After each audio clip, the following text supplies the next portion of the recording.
ये बात वही बन रही है कि क्या ये अभी थोड़ी और गिरावट बाकी है, लेकिन वो आपको एक मौका देती है कि वहां से कुछ वैल्यू पिकिंग की जाए और फिर आगे वो रिटर्न बने। उस पर भी हम आते हैं, लेकिन ये विवेचना तो हो गई कि बाजार में हो क्या रहा है, चल क्या रहा है, एफआईआई जितना बेच क्यों रहे, कौन कौन सी चीजें हैं जो इम्पैक्ट कर रही है।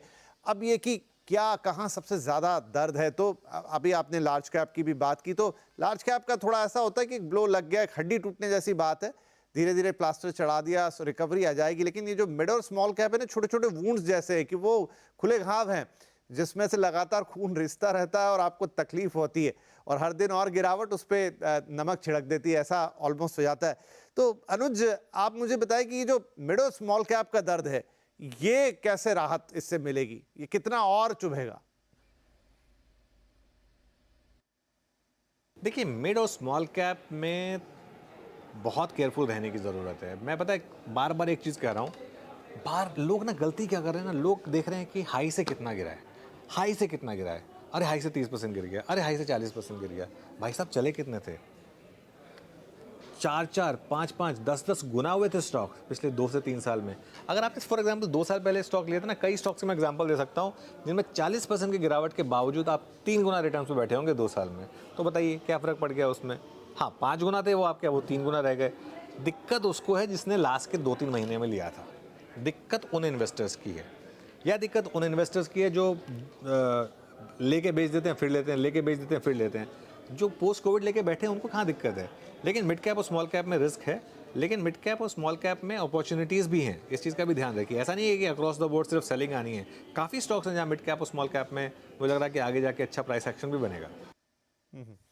ठीक है, तो देखिए, देखने का नजरिया जैसा अनुज समझा रहे हैं कि आप कहाँ थे, वहां से आपको कितना लॉस हुआ वो इस वक्त हो रहा है, ब्लीड कर रहा है तो लग रहा है कि चोट लग गई है, खून निकल रहा है, लेकिन क्या आपने बहुत सारा प्रोटीन खा रखा है, बढ़िया बॉडी बिल्ड कर रखी है, छोटे मोटे ब्लो अगर सह सकते हैं तो अलग बात है, और उसमें भी फिर वो कह रहे हैं मौके, तो इन मौकों की आगे हम बातचीत और करेंगे। सर, अभी लेवल्स की बात कर रहे थे जैन साहब, तो 21,500 या उसके बियॉन्ड थोड़ा अभी और कहाँ कोई बॉटम वैसे प्रेडिक्ट करना मुश्किल होता है हमेशा, आई नो, फिर भी आपके लिहाज से बॉटम कहाँ हो सकता है और कहाँ से फिर आपको धीरे धीरे पिक करना शुरू करना है? देखिए, टेक्निकल एनालिस्ट तो मैं नहीं हूँ मैं वैल्यूएशंस और फंडामेंटल्स देखता हूँ, लेकिन ओवरऑल अगर प्राइस टू अर्निंग्स रेशियो देखें तो एक एवरेज लेवल पे मोरलेस आ गया है, 5 ईयर्स की एवरेज लेवल पे आ गया है।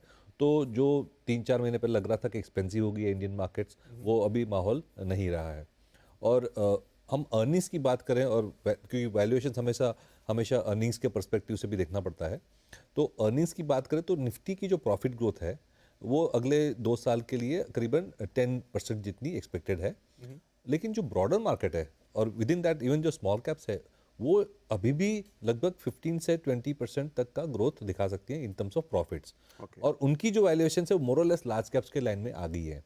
तो अभी मैं कहूंगा कि स्मॉल कैप्स और मिड कैप्स में एक्सप्लोर करना चाहिए। तो ऐसा लगता है कि इतने वॉलेटाइल एसेट क्लासेस, क्योंकि माहौल ऐसा है, बहुत वॉलेटाइल लगता है, बहुत डर लगता है। लेकिन अगर हम ऑब्जेक्टिवली देखें और स्टेप बैक करके एनालाइज करें, तो जैसे अनुज ने कहा, अपॉर्चुनिटीज़ जो हैं वो बहुत ज़्यादा है मिड एंड स्मॉल कैप में। क्योंकि हमने अगर क्लासीफाई किया तो 100 लार्ज कैप्स हैं, 150 मिड कैप्स हैं, तो 100 लार्ज कैप्स हैं, 150 मिड कैप्स हैं। लेकिन उसके बाद कम से कम 500 से 800 स्टॉक्स ऐसे हैं जिसमें से आप स्मॉल कैप में चूज कर सकते हो। तो एक डिवर्सिफाइड अगर पोर्टफोलियो बनाना है जिसमें लार्ज कैप भी है, मिड कैप भी है, स्मॉल कैप में है, तो चॉइसेस जो है वो बहुत ज़्यादा स्मॉल कैप में है। हाँ, अभी मैं बोलूँगा तो थोड़ा डिफिकल्ट लगेगा मानना क्योंकि माहौल ऐसा है। लेकिन अगर हमने देखा है कि लॉन्ग टर्म में अगर स्टॉक पिकिंग करना है तो हमें ब्रॉडर मार्केट में जाना पड़ेगा, क्योंकि टिपिकली जो फास्टेस्ट ग्रोइंग सेक्टर्स होते हैं वो हमेशा छोटे से शुरू होते हैं और फिर बड़े बनते हैं। Right, right. तो प्रकाश जी, इसी बात को आगे बढ़ाऊं कि अभी थोड़ा और सेटल होने दिया जाए, या वो वक्त आ गया है जहां पर ठीक है, ऐसा है कि वो तूफान आंधी, वो जो गर्द बह के आ जाती वो है, अब आपको उसको हटा के नीचे से चीजें निकालनी है जिसपे अभी मिट्टी जमी हुई है तो आपको खराब गंदा दिखेगा, लेकिन अभी और थोड़ा सेटल होने दिया जाए और थमने दिया जाए, या फिर अब वो वक्त आ गया जब आप चीजों को चुनना शुरू कर सकते हैं? नहीं विपिन, ये सबसे सबसे बड़ा सवाल यही उठता है। देखिए, गिरावट तो समझ आ गई, गिरावट झेल ली आपने, मायूसी सहन कर ली। अब आपको करना क्या है, क्योंकि आप, ये तो है नहीं कि आपने इन्वेस्टिंग जर्नी अपनी बंद कर दी है। तो होता है जैसे आपने कहा कि बाजार को बुखार क्यों लगा, तो ये जो बुखार है इसको अच्छी तरह सेटल होने से पहले अगर आप एक्साइट होके काम करना शुरू कर देंगे, फिर से लेना शुरू कर देंगे, तो वो एक अंग्रेजी में वर्ड है रिलैप्स, तो वो रिलैप्स भी आ सकता है। तो ये बुखार को बहुत हल्के में ना ले। इसमें जो बाइंग आपको करनी है वो बहुत सिलेक्टिवली करनी है। चॉइसेस बहुत हो रही है, लेकिन जैसे अनुज ने कहा कि अभी भी 30% नीचे गिरने के बाद भी चीजें 40% गिरने के बाद भी महंगी कई जगह लग सकती है, क्योंकि अर्निंग्स ग्रोथ नहीं आ रही है। पिछले साल अर्निंग्स ग्रोथ की विजिबिलिटी अलग थी, और आपने अभी एक ग्राफिक दिखाया, उसमें एमएससीआई इंडिया में अगर आप देखें, हम माइनस में है, लेकिन अभी भी हमारा मल्टीपल जो पी मल्टीपल है 24 का है। चाइना को 13% अप्रिशिएट हुआ है जनवरी 2025 से 45 दिन के अंदर ही, लेकिन मल्टीपल अभी भी 12 का है। तो ये जो रिलेटिव अट्रैक्टिवनेस है, ये देखते हुए मुझे नहीं लगता कि एफआईज की सेलिंग अभी इतनी जल्दी यहाँ से थम जाएगी, या थम भी गई तो बाइंग आने में थोड़ा समय लग सकता है, क्योंकि China is proving to be far more attractive. Europe के बहुत सारे मार्केट्स है, जर्मनी को देख लीजिए, फ्रांस को देख लीजिए, तो वहां पे क्या है कि बॉटमिंग आउट प्रोसेस हमसे पहले हुआ। तो हमारा हमारा नंबर भी आएगा, हमारा नंबर हो सकता है 3-6 महीने बाद आए, कि एक बार लगा कि वैल्यूएशंस एक एक रीजनेबल लेवल पे आ गए और अर्निंग्स ग्रोथ आने लगी, तो नेचुरली हमारा पी मल्टीपल सुधर जाएगा। तो मुझे लगता है कि जल्दबाजी अभी नहीं करनी चाहिए। गिरावट कैसे आएगी, कब आएगी, ये तो मैं नहीं जानता, बट मैं तो कंपनी स्पेसिफिक जब देखता हूं तो मुझे एक चीज समझ आ रही है कि पहले अट्रैक्टिवनेस एंगल से अगर देखें तो आपको गिनी चुनी कंपनी सस्ते में मिल रही थी, अच्छे भाव में मिल रही थी, वो चॉइस थोड़ी सी बढ़ गई है, लेकिन अभी भी लेने लायक है कि नहीं, थोड़ा समय और लग सकता है। I would wait for earnings growth, पर हम लोग तो गुलाम है अर्निंग्स के। अगर अर्निंग्स है तो फिर कोई ज्यादा सोचने की बात नहीं होती कि निफ्टी कहाँ है और मिड कैप इंडेक्स कहाँ है। अर्निंग्स कंपनी की अच्छी है, मैनेजमेंट अच्छा है, बिजनेस आगे चल के दिख रहा है, आप ले लीजिए। सो वो स्टेज आने में मेरे ख्याल से शायद मार्च एंड क्वार्टर नंबर्स के बाद या जून के नंबर्स के साथ आपको शायद कोइंसाइड होते हुए ज्यादा दिखे। ठीक है, ठीक है, तो वो नंबर्स का इंतजार। हाँ सर जी बोले। एक पॉइंट मैं कहना चाहूँगा कि जब करेक्शन होती है तो बहुत पेनफुल लगती है, दर्द सहना मुश्किल होता है, लेकिन हमें ये भी देखना चाहिए कि इंडिया की परफॉर्मेंस पोस्ट कोविड है, वो सारी ग्लोबल मार्केट्स के कंपैरिजन में बाय अ माइल बहुत अच्छी थी। Okay, so even in dollar terms अगर हम देखें कोविड से, तो India was the best performing market in the world by a mile.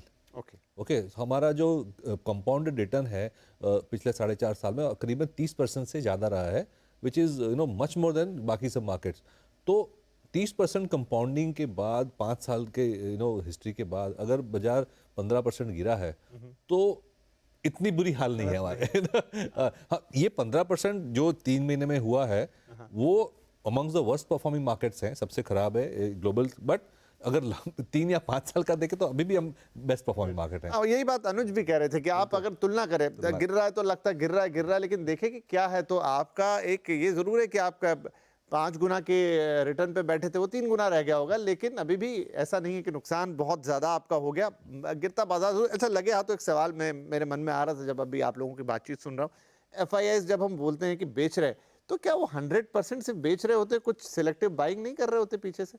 हाँ, ऑफ कोर्स चर्न तो होती है, बट नेट नंबर हम देखते हैं तो लगता है कि नेगेटिव है। अभी एक बड़ा ब्लॉक हुआ, आपने देखा टेलीकॉम कंपनी का, ऑलमोस्ट 4,000 करोड़ का बाइंग एक ही स्टॉक में हो गया। तो क्या सिलेक्टिवली ऐसी चीजों पे नजर रखें तो कुछ समझ में आ सकता है?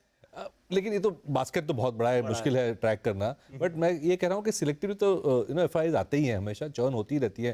फॉर एग्जांपल अगर वो इंडस्ट्रियल्स या कैपिटल गुड स्टॉक्स में ओवरवेट थे, फाइनेंशियल्स में अंडरवेट थे, तो शायद वहाँ भी थोड़ा पैसा जा सकता है, उस तरह की चर्निंग हो सकती है। बट हमें तो ब्रॉड नंबर से, नेट नंबर से मतलब है। राइट।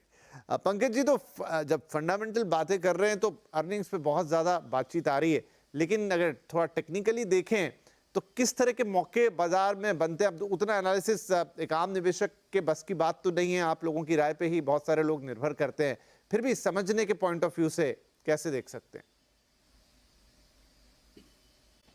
देखो